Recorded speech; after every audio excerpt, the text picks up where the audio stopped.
j'ai voulu échanger avec la DDR à propos du sujet qui me tient à cœur aussi, c'est la véracité de l'islam. Est-ce que l'islam est une religion divine ou humaine?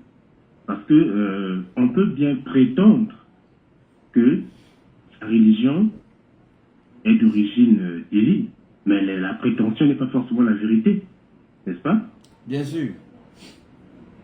D'accord. Parce que si on se fondait sur les prétentions de chacun, parce que beaucoup prétendent cela, mais est-ce que c'est forcément vrai? Et si c'est vrai, qu'est-ce qui prouve que c'est vrai? Ok, d'accord. Voilà. Allah dit ici dans la sourate 59 à partir du verset 22. بعد أعوذ بالله من الشيطان الرجيم بسم الله الرحمن الرحيم هو الله الذي لا إله إلا هو عالم الغيب والشهادة هو الرحمن الرحيم. Allah il dit c'est lui Allah, nulle divinité autre que lui, le connaisseur de l'invisible tout comme du visible. C'est lui le tout miséricordieux, le très miséricordieux. Donc voici déjà au verset 22, Allah il se présente sans ambiguïté, sans lacune, sans hésitation.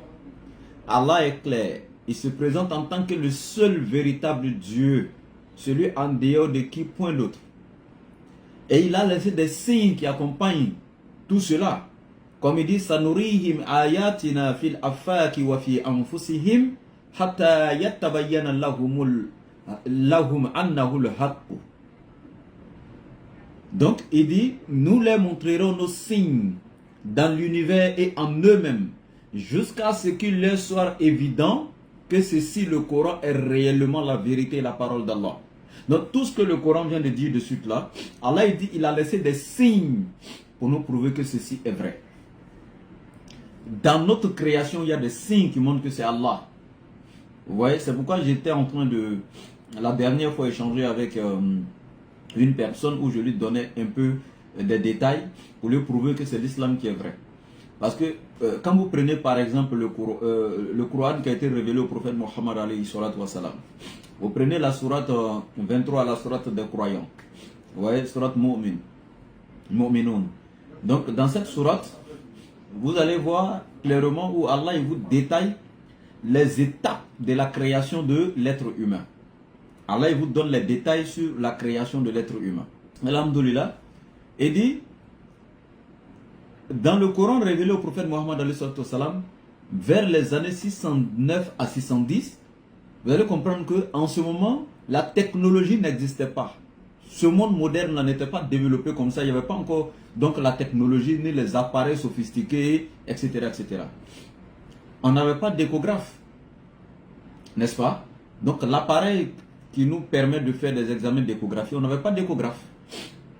Ben, comment le prophète alayhi salatu wa salam a fait pour expliquer ce qu'on appelle l'embryologie, point par point, trait pour trait, aujourd'hui qui est confirmé par la science, n'est-ce pas? Donc comment a-t-il fait pour savoir le développement de l'enfant dans le ventre de la femme jusqu'à la fin, donc jusqu'à ce que l'être humain soit à l'étape finale et qu'il vienne à la naissance. Il explique le processus de la création de l'être humain, le processus, vous voyez, alors que nous, les êtres humains, c'est dans les années, si je ne m'abuse, 1700, c'est-à-dire les années 1700, que les appareils comme le microscope ont été inventés par un Canadien, si je ne m'abuse. Il y a longtemps que j'ai étudié donc ces choses-là, mais je crois pas un Canadien, non, dans les années 1700, un truc comme ça. Et donc, pour la première fois, le truc, le microscope, etc. Et c'est en ce moment qu'ils vont essayer maintenant d'étudier tout ce qui est embryologie, etc., etc. Donc, pour dire, aujourd'hui, quand tu vas te coucher à l'hôpital, on prend des appareils pour essayer de voir ce qui se passe dans le ventre.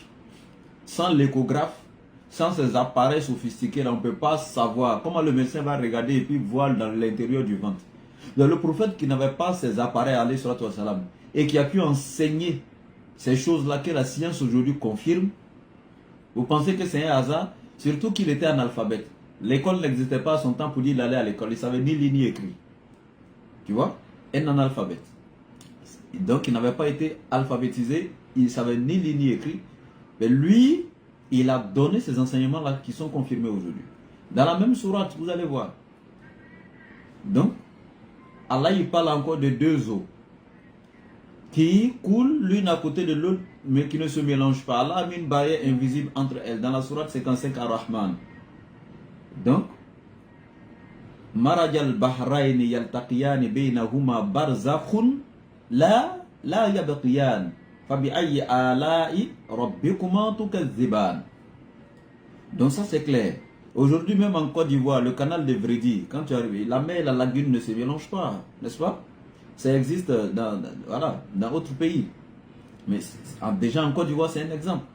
En dehors de ça, dans la sourate Fatir, la sourate 35, la sourate le Créateur, Allah encore, il nous donne des détails là-bas également, où vous voyez la mer, une eau, qui donc, le haut est salé, mais à une certaine profondeur dans le bas, c'est non salé. Aujourd'hui, cela a été découvert par un grand chercheur de ce monde, commandant Costo, un grand scientifique de ce monde qui s'est même converti à l'islam, un américain. Mais lui, il lui a fallu avoir des grands appareils sophistiqués, des sous-marins, pas n'importe lesquels, de dernière génération, pour descendre en fin fond donc, de la mer avec son équipage pour pouvoir aller découvrir donc, ce grand miracle. Et quand il a vu que le Coran en avait parlé depuis les années 609 à 610, sachant aujourd'hui le moyen que lui il a utilisé pour pouvoir découvrir ça, ce moyen n'existait pas au temps du prophète, et il était encore dans un pays où c'est que le désert, il n'était pas en contact avec l'eau, comme voilà. Mais comment a-t-il fait pour découvrir cela? Les avions n'existaient pas pour dire qu'il a pris un avion pour aller dans un pays, etc. Comment a-t-il fait pour découvrir cela? C'est un miracle. Lui, il s'est converti à l'islam. C'est pourquoi c'est important pour les gens d'aller faire des recherches.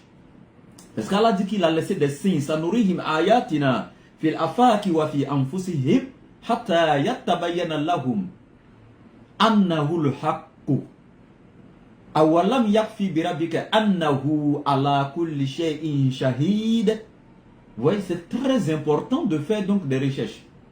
Allah a laissé des signes dans tout ça pour nous montrer que c'est lui qui contrôle. Et la science est venue confirmer tout ça.